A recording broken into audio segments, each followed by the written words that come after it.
Hello and welcome to my presentation today. Thanks for sharing your time with me. My name is Mick Byers. I'm a strength coach at Athletes Authority, a private performance facility in Sydney, Australia. I thought just before we get into the presentation, it would be nice to share a little bit of background about myself and also the impetus for the presentation itself. So I've been a strength coach for a number of years now, having worked in both rugby codes as well as AFL and most recently a short-term contract with football, or soccer as many of you might call it. So in terms of the presentation itself, I came up with this presentation in response to an invitation to speak at the Australian Strength and Conditioning Association Special Interest Group that we have in Sydney. And then as part of that, or following that I should say, by Football Strength Conditioning and Rehab, which is a service that's provided out of London, which aims to give the best footballing, sports science and performance information to as many footballers as possible.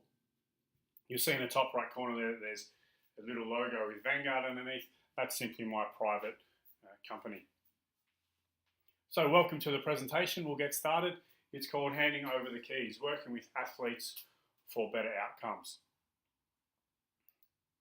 So we're going to discuss a number of themes today, and many of them cross over, have plenty of links, the concepts, the ideas, and so the flow is a little bit difficult to manage, but it does all interrelate, as I said.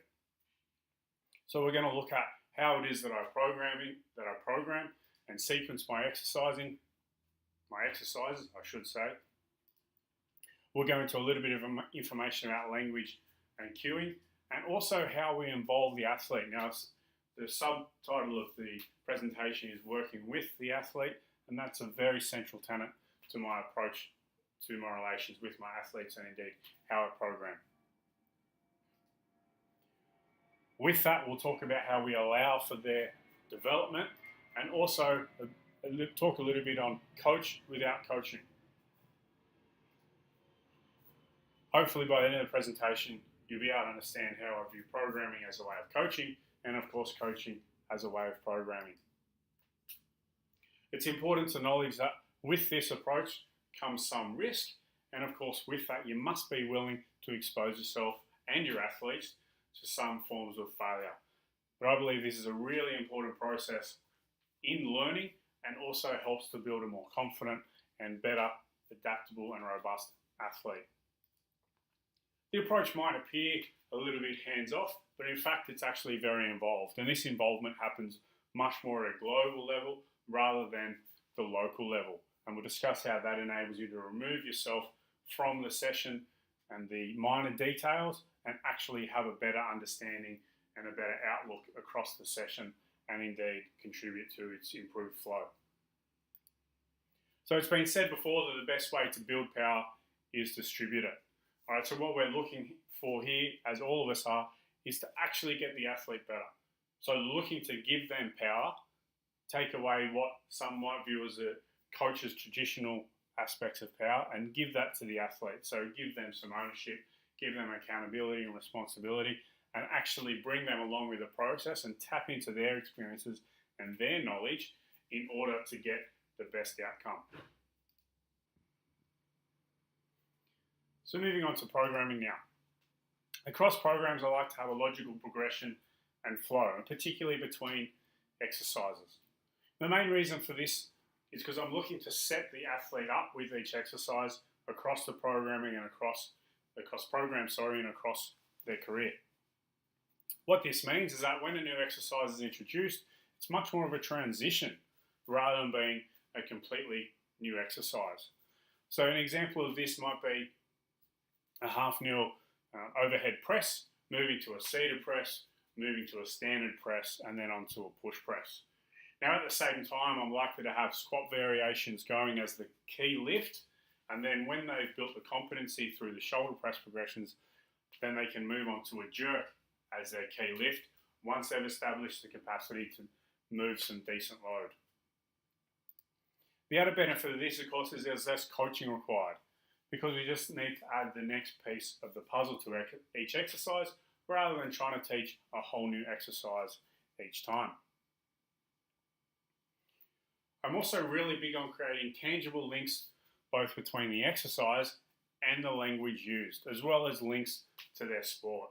So discussing positions, discussing postures, discussing why it is that we do certain movements and how it relates to the movements in their sport. One of the other benefits of this, of course, is that it adds the ability to progress and also regress on the fly. So depending on how the athlete presents on the day, but also how the athlete is performing the movement on that day. As we all know, whether it's injury or whether it's just the fact that the athlete is still very much in a development phase, their execution on the day can vary somewhat.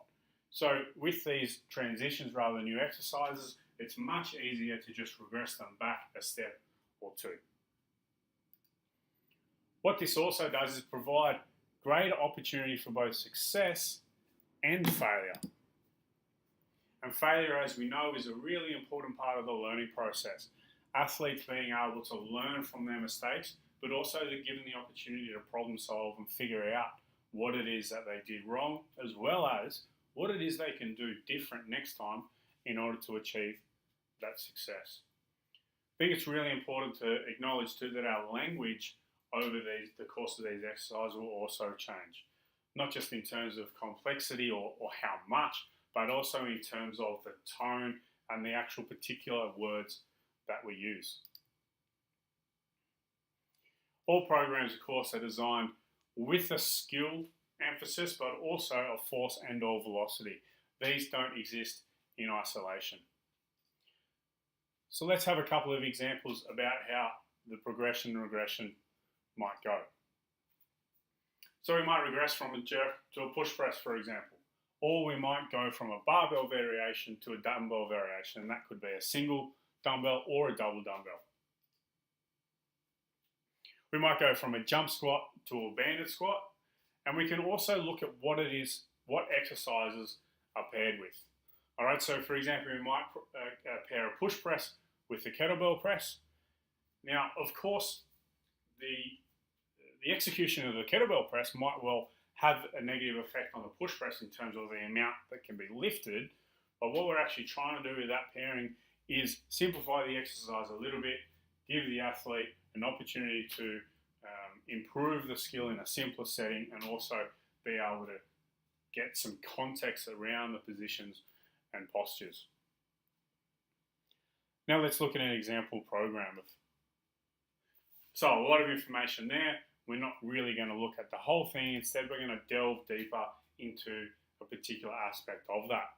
So you see there that we have, with the plyo sequences, we have a hurdle hop, and then moving across to the right, we go to a 3 hop. Pretty standard flow there for how you might progress those exercises. In fact, I'd actually probably do that different now, and we'll see examples of that later. I've left it in there though to demonstrate how our programming and our thinking progresses over time. So we're going to look at a second example now. You can see in the bottom grid we have the med ball sequence where we've got a single leg med ball rotational throw, and then underneath that in the plyo sequence we have a lateral hop. Over to the right we can see that within the med ball sequence now we have a bound to a rotational throw. So we've taken two simpler exercises and then combined them, having already established the context, the movement pattern, the positions, and the cues that are important for those components. The next step here is to make sure we provide relevance to the sport. So in AFL, for example, we often have to change direction and then go into a tackle, which has with it, of course, a big rotational power element. Moving on for another example, again, we're going to dive deeper into some specifics here. You can see the clean progression there, which again is pretty standard. What we're going to look at though in more detail is the jerk progression. So you can see there down the bottom, just above the arrow, we have our shoulder press barbell or a military press as we also know it, moving on to a dumbbell half kneeling variation onto a push press. Then you'll see though that we go up with the diagonal arrow up to a jerk, and now it's become the key exercise. All right, so we've taught how to overhead press and control posture, and then with the push press, we just need to get them to move to incorporating a jump or a push through the floor and punch, Once we get to the jerk, all we need to do is to add the split. Okay, so again, we need to highlight the context in relation to sport. So again, using an AFL example, there's plenty of catching overhead along with some contact. So for the athlete, that's being able to produce a force and get overhead, as well as controlling an implement or the ball in the sporting example, while they're experiencing plenty of change to their posture.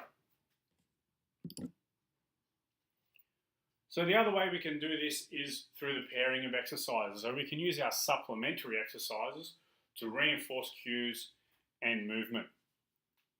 So we can often do this by having them one after the other, but we can also do it by having them at different parts of the program. So one example would be a squat into a hurdle jump, and very similar to that being a squat into a whole body throw. So we can teach the athletic position to begin with, moving on to how we might want to absorb force. Then we can progress that to pushing through the floor. So we're moving from simple to complex here, but also in terms of our language, we're getting more aggressive and more dynamic. And then lastly, finishing with exploding. Another really good way that we're going to look at in a minute is using a clean variation into or with a scoop toss. All right, so as I said, we can have this one after the other, but we also might like to introduce the clean with a scoop toss by having the scoop toss as part of the warm-up. All right, so we can teach the pushing through the floor, we can teach the getting vertical, we can teach using the legs rather than the arms, and then we can take it into the program in a more complex sense with the clean variation. Really important here is that we make sure we discuss with the athlete what it is that they notice, what it is that they feel. Remember that we want them to make links between the exercise and the movements, and we also want them to come along the movement and coaching journey with us. Very easy to get bogged down here and get complex. Really important though that remember at all times to keep it simple. So now we're going to look at a couple of video examples. So you'll see on the left we have a clean variation using a barbell. Now this person is very new to the Olympic lift variations. And then on the right we can see the scoop toss there. So very similar movement patterns, cues are very similar. But of course the scoop top variation is a bit simpler. If we look at these in a little bit more detail, we can see that on the left, they get very vertical, but their shrug is probably a little bit late, whereas on the right, they get a little bit more horizontal movement within that, and we can see that by the path of the ball. Okay, so that provides great opportunities to discuss where it is they're directing their forces. It's really tangible when they see that their ball is going out in front of them rather than straight up in the air.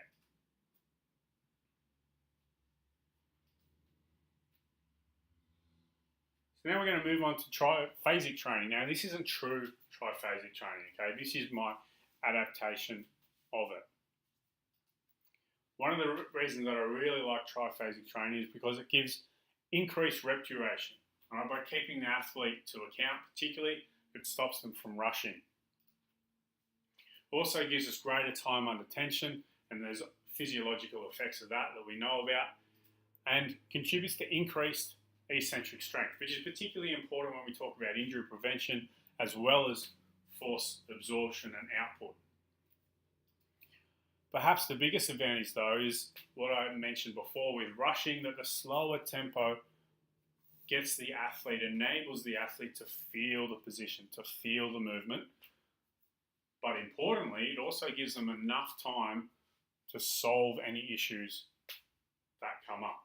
Right? They can change their posture, they can change their position because they've got time. Now, I'm not actually interested in getting increased strength here, okay? I'm interested in improving their movement. The strength benefits will come with that improved movement, and particularly for younger or more developing athletes. And with our older athletes, it can be quite useful in just clearing up some bad habits that might have crept in to their movements.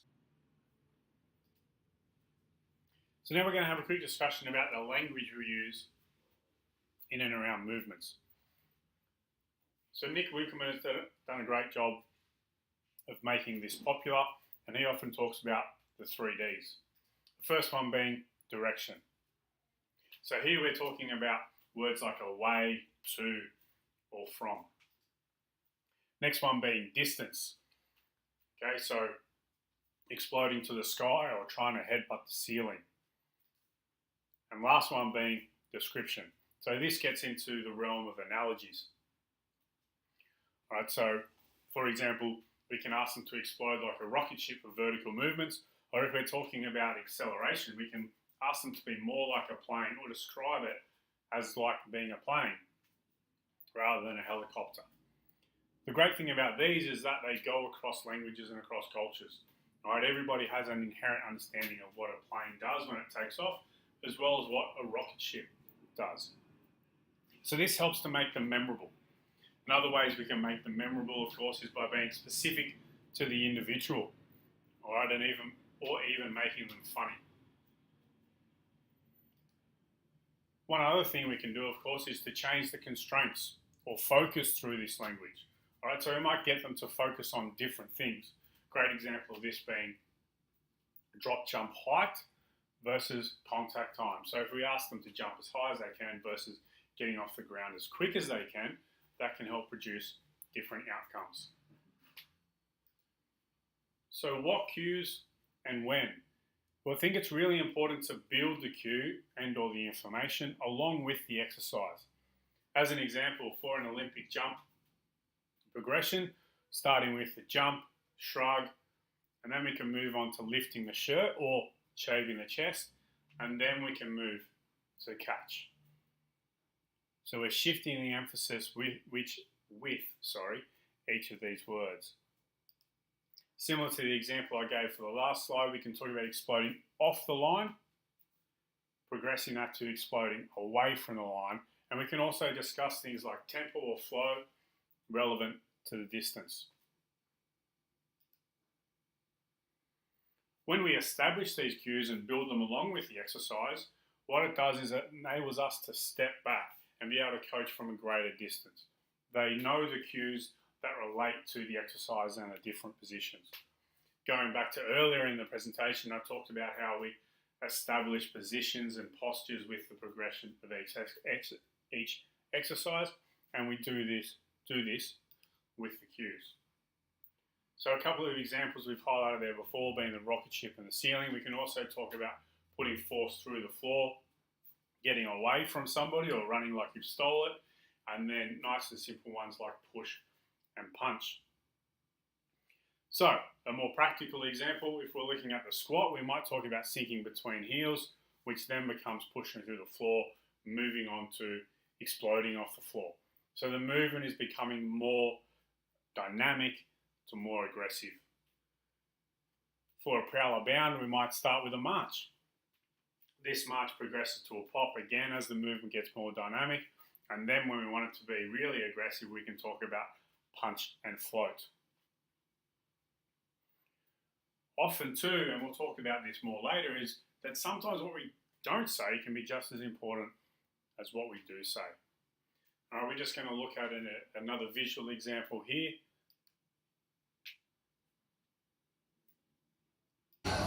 Jump. Okay, see if you can jump a bit higher, aim for the ceiling. And again. Okay, now when you jump, I just want you to shrug your shoulders. Go.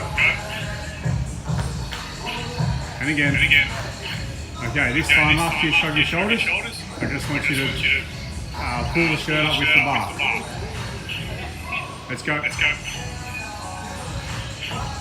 Yeah, pull your shirt up a bit higher. Good. One more time. Okay. Last of all. So it's important to remember here that this is about establishing the progressions for the athletes and the general population. We don't need them to be weightlifters. Okay, this is the same athlete from the previous example. They're very new to Olympic weightlifting. This is very useful as a way to introduce movements, introduce positions, and give some context around how those different positions should look and feel. Really useful for a lot of coaches who are time limited, work with a number of athletes at one time, and in likelihood also are the only coach that is available. So the perfect rep, or perhaps should we say the myth of the perfect rep. So we have Nikolai Bernstein there, who came up with the concept of repetition without repetition. So he was a former Soviet scientist, and he looked a lot at blacksmiths, highly skilled tradesmen, and looked at how they struck the anvil with their hammer each time, a skill they did numerous times every day. What he found was that even with these experienced tradesmen, there was inherent movement variability within each strike. The difference was they were able to make adjustments or solve errors in order to make sure they hit the correct spot each time. If we use a modern and more relevant example, we can take a look at weightlifters. Highly skilled individuals at the movements they perform, they practice them day in, day out, rep upon rep, and yet still not each rep will look the same. And indeed, they are unsuccessful with some of their lifts at times, whether in competition or in training. So what this moves toward is that athletes actually have their own movement bandwidth, and indeed movements themselves have a bandwidth. We need to get comfortable with that bandwidth. Obviously, we need to prevent injury, but we also must recognize that not each rep will look the same day to day, within each set, and across an athlete's training history. We also need to be comfortable that we have to give the opportunity for the athlete to provide the solution for that themselves. And we can't do that if we're jumping in every time a movement deviates from our expected execution. What I think a lot of us forget is that the athletes are the ones actually doing it. Okay, so we need to make the athlete part of the process. They're the ones that are performing the skill, performing the movements. So why don't we tap into their knowledge? Two heads are surely smarter than one. So let's ask them what they think. Let's ask them what they felt, how they think they can fix it, or how they think they can change things. Imagine if we actually spoke less and listened more. What we're doing here is giving them the opportunity to find their own solution. Of course, we give them some guidance, some help, but we let them find their own solution most of the time. And this will change in degree depending on the level and age of the athlete. But what we're doing here is giving them some ownership over their development and their performance, and as well as an appreciation for how that performance should feel and look. Often we talk about wanting athletes to be more independent. This is a great way, I think, to help contribute to that independence. Okay, we don't just give them the answers straight away. We give them an opportunity, sometimes make them even, figure it out. All right, and this is really important if we think about what we want them to do on the weekend when they're playing their sport. Again, this can get quite complex. So make sure we keep things simple. So just a little bit of context around that, and I highlighted it a moment ago. Sports performance requires options.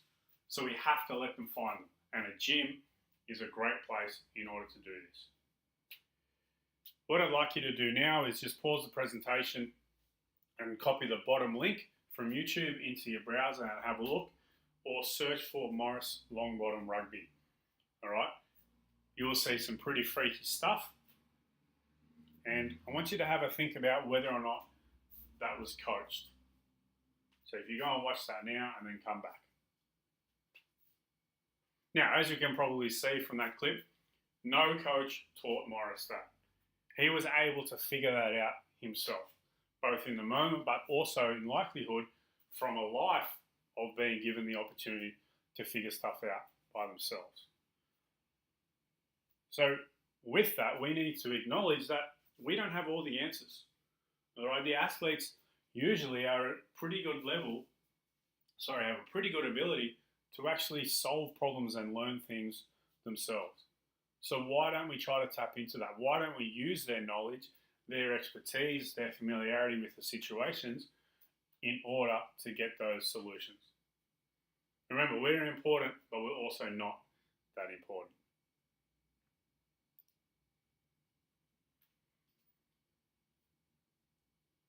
Our questioning is really important, and we should be trying to get the athlete as much as possible to actually tell us.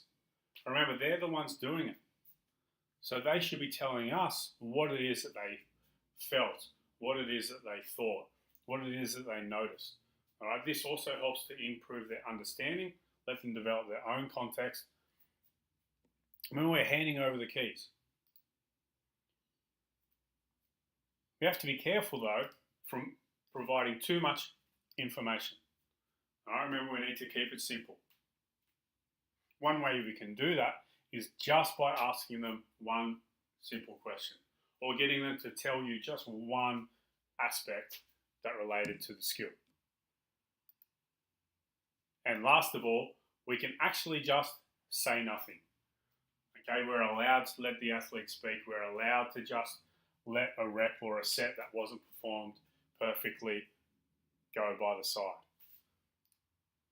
Some examples of the questioning. How did that feel? We might say or ask them which was their best rep within that set. We might try to bring their attention to how the one set differed to the previous set. We might give them a little bit of feedback and then ask for a bit more for themselves. So, for example, you got much more vertical in that set. What difference did it make? Or perhaps, what else did you notice? We might even ask them to compare reps. So how did the second rep feel to the third rep? Of course, that could be done. How did this set compare to the last set?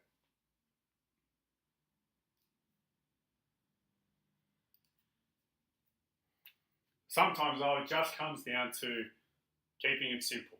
Okay, so just telling our athlete, just go and move fast. I remember we're trying to allow development here, so we need to give them some space. We need to let them have this space so that they can feel, think, and problem solve for themselves. Okay, let them experience what you've set them up for. So we're looking to get out of the forest here. I talked about this being more globally involved, but less locally involved. And that is exactly what getting out of the forest is. We're looking to avoid paralysis by analysis. So that happens by giving them space, but it also happens by not asking too many questions. One thing we can also do is don't coach.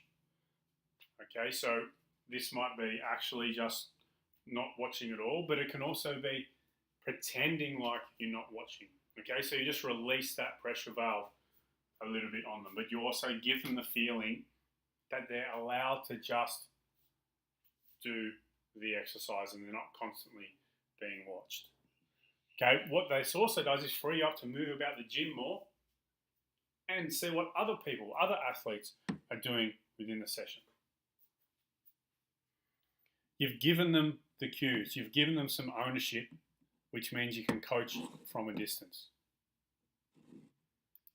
And of course, remember this myth of the perfect rep and our movement bandwidth that we discovered already. It's okay to make mistakes. Make sure then you give them the opportunity to fix it themselves. Obviously, we're on hand to help when and if required. So this concept of coaching without coaching.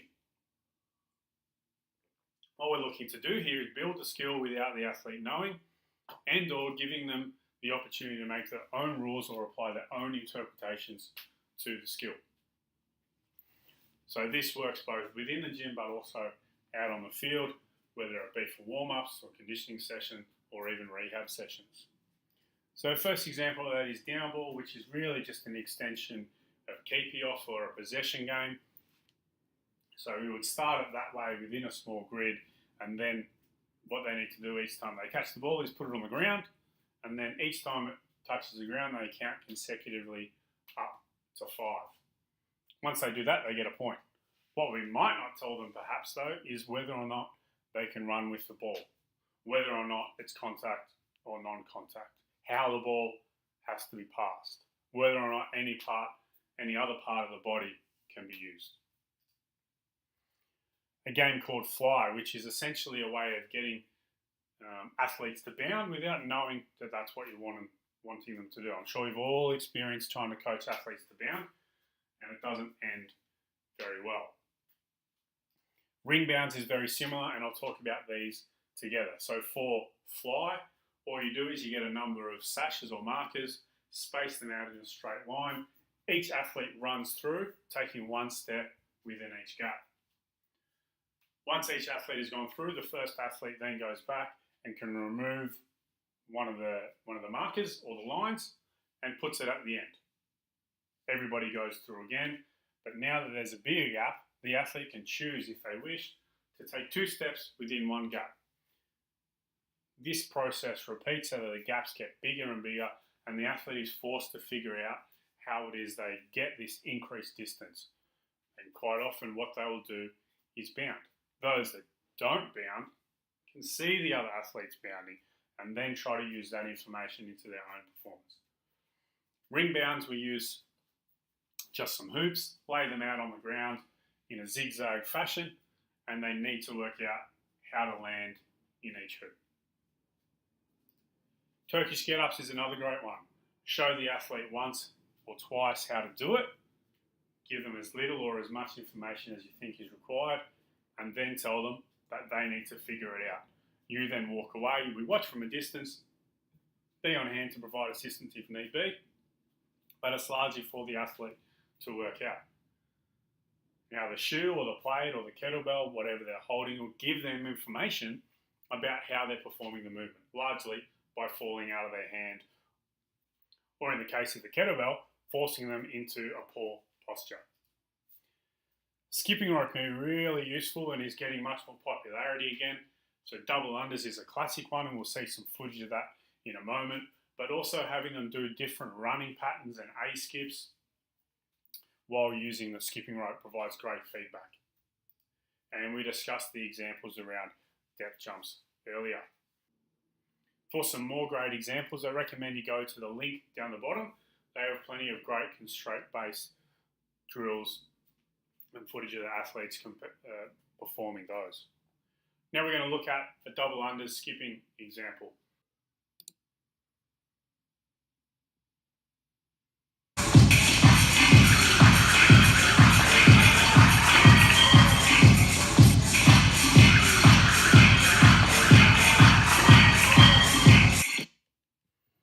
So this is a 6-foot athlete. He's doing pretty well there with those double unders. So I would have been watching from a distance here, checking back when required, and it worked as a prequel or a regression into high pogos. So what the double unders did was give him the concept about stiffness and about posture and how to get up off the ground nice and quick and still get good height before they went into the more difficult pogo exercise. Now we have a 3-hop progression, and this is the way that I was talking earlier in the presentation that I would now progress 3 hops.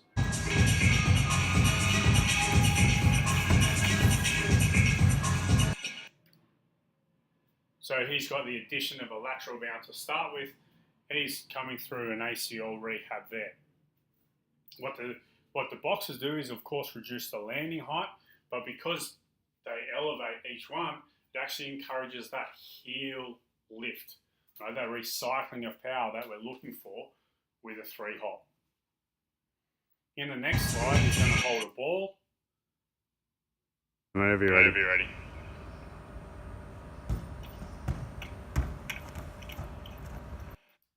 And the reason for that was to try to get a little bit more absorption on landing. Rather than actually telling that, giving him the ball adds a little bit of extra weight, which means he has extra weight to absorb. So don't confuse him with extra instructions. Whenever you're ready. And the last example is a field example.